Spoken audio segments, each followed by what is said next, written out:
Hello students, welcome to our digital class. आज हम पढ़ेंगे हिंदी रीडर क्लास 1 के। Okay, open your book, page number 7।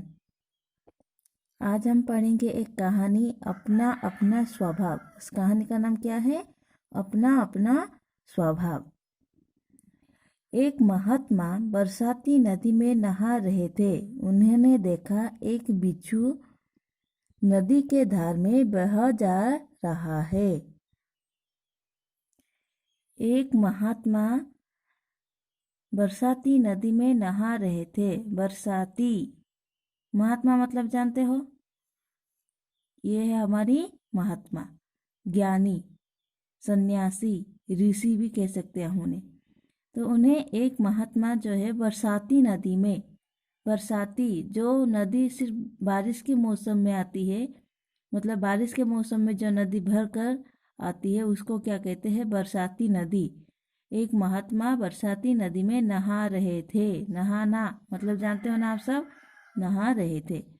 उन्होंने देखा एक बिच्छू नदी के धार में बह जा रहा है। उन्होंने क्या देखा? एक बिच्छू को देखा। अब सब बिच्छू देखे हो ना? तो उस बिच्छू क्या हुआ? नदी के धार में बह जा रहा था, वो पानी में बहकर जा रहा था। महात्मा ने उसे बचाना चाहा। उन्होंने आगे बढ़कर उसे हाथ में उठा लिया। जब वो बिच्छू नदी के धार में बहकर जा रहा था, महात्मा ने उन्हें देखा। देखकर क्या किया उन्होंने?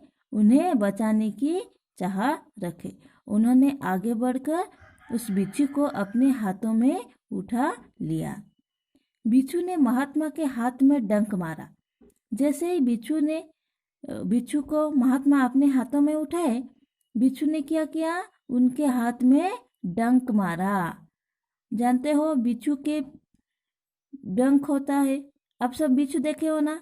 सामने 2 होता है और पीछे से 1 होता है, और उससे वो डंक मारता है। बिच्छू ने महात्मा के हाथ को डंक मारा, जिससे उनका हाथ हिला। जैसे ही उसने डंक मारा, डंक मारने से क्या हुआ? महात्मा के हाथ हिल गया और बिच्छू जल में गिरकर बहने लगा। और बिच्छू क्या हुआ? फिर से जल में गिर गया और वो बहने लगा। महात्मा ने बिच्छू को फिर उठाए। जब पानी में वो बिच्छू डंक मारा महात्मा के हाथ को और महात्मा के हाथ हिल गया, तो वो बिच्छू पानी में गिर गया। पानी में गिरने के बाद क्या हुआ? महात्मा ने उस बिच्छू को फिर से उठाए। इस बार भी बिच्छू ने डंक मारा। इस बार भी क्या हुआ? बिच्छू ने महात्मा के हाथ को डंक मारा। महात्मा का हाथ हिला और बिच्छू फिर जल में गिर गया। तो पहले क्या हुआ?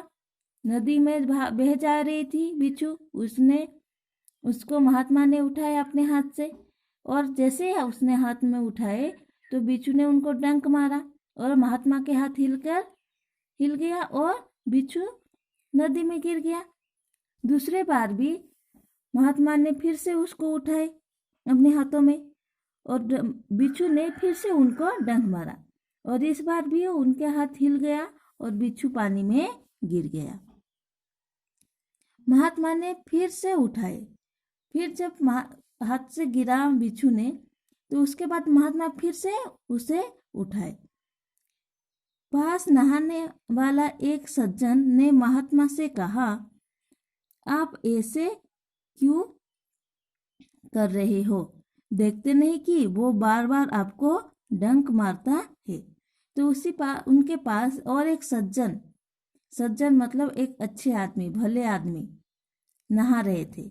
उन्होंने महात्मा से कहा, आप ऐसा क्यों कर रहे हो? आप देखते नहीं हो कि वो आपको बार बार डंक मार रहा है?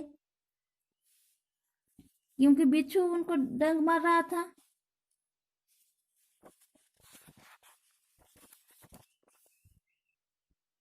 महात्मा बोले, भाई, इसका स्वभाव है डंक मारना और मेरा स्वभाव है बचाना। जब कीड़ा होकर भी ये अपना स्वभाव नहीं छोड़ता, तब मैं मनुष्य होकर अपना स्वभाव क्यों छोड़ूं?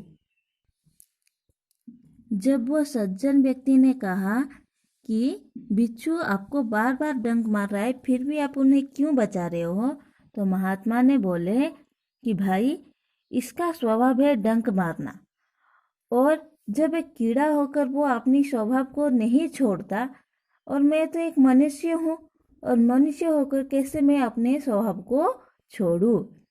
इस कहानी से हमें क्या सीख मिला कि कीड़े भी अपने स्वभाव को नहीं छोड़ते, और हम इंसान हैं तो हमारी कर्तव्य क्या है, दूसरों को मदद करना, सहायता करना।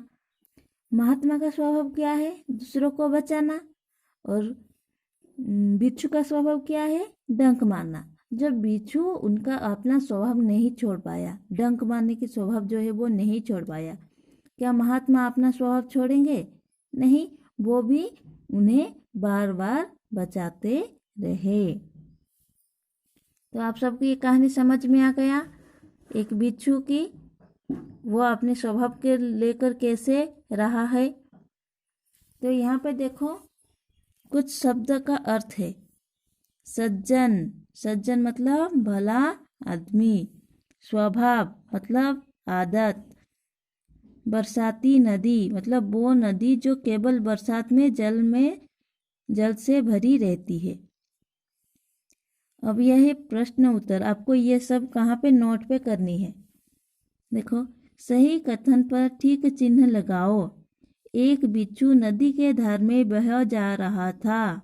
एक बिच्छू नदी के धार में बह जा रहा था, ठीक है या गलत? ठीक, तो आपको यहाँ पे टिक करोगे इसे।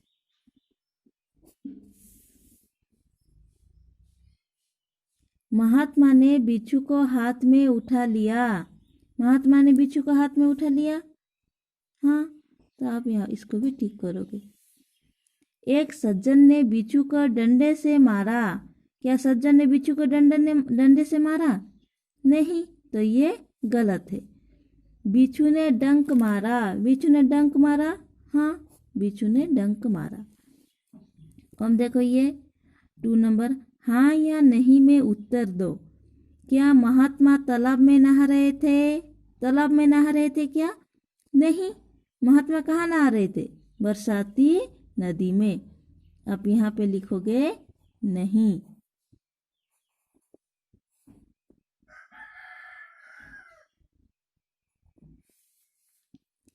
क्या महात्मा ने बिच्छू को हाथ में उठा लिया? हाँ, महात्मा ने बिच्छू को हाथ में उठा लिया। क्या लिखोगे? हाँ। क्या बिच्छू का स्वभाव डंक मारना है? बिच्छू का स्वभाव डंक मारना है, हाँ, तो यहाँ पे लिखोगे हाँ। क्या तुमने जीवित बिच्छू को देखे हो? आप अगर जीवित बिच्छू देखे हो तो यहाँ पे लिखोगे हाँ, अगर नहीं देखे तो क्या लिखोगे? नहीं। इसके बाद ये देखो, बताओ, इसका क्वेश्चन आंसर आपको लिखना है। बिच्छू कहाँ था? बिच्छू कहाँ पर था? बिच्छू बरसाती नदी में बह जा रहा था। बिच्छू का बचने के लिए महात्मा ने क्या किया? बिच्छू को बचाने के लिए महात्मा ने अपने हाथों से उसे उठा लिया। महात्मा ने बिच्छू को बार बार क्यों बचाना चाहा? क्यों बचाना चाहा? महात्मा की स्वभाव है दूसरों को बचाना, इसलिए महात्मा ने बिच्छू को बार बार बचाना चाहा। इस कहानी से तुम क्या सीखते हो? इस कहानी से हम क्या सीखते हैं? इस कहानी से हम ये सीखते हैं कि हम अपने स्वभाव को नहीं छोड़ना चाहिए। जो हमारे अच्छे स्वभाव है उसे कभी भी नहीं छोड़ना चाहिए। कुछ करने को पढ़ो और लिखो। ये जो red colour pink colour box में वर्ड दिया गया है, इसे आपको पढ़कर लिखना है। बिच्छू, सज्जन, स्वभाव, इच्छा, लज्जा, संदेश, आत्मा, कीड़ा, स्वच्छ, महात्मा, पीड़ा, स्वाद। खाली जगह में ह या है भरो। ये नदी है।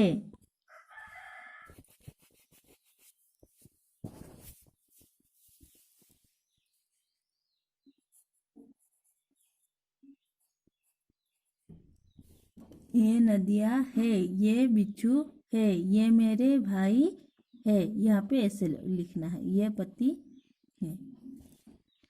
कुछ कीड़े के नाम बताओ जो डंक मारता है। आपको क्या करना है, कुछ कीड़ों के नाम लिखना है जो कि डंक मारता है। जैसे मधुमक्खी डंक मारती है, मधुमक्खी, उसे मधुमक्खी, मच्छर से कुछ जीव कीड़ों के नाम लिखोगे। इस पाठ के आधार पर महात्मा के स्वभाव का वर्णन करो। आप इस पाठ में से महात्मा के स्वभाव कैसा था वो बताओगे व लिखोगे।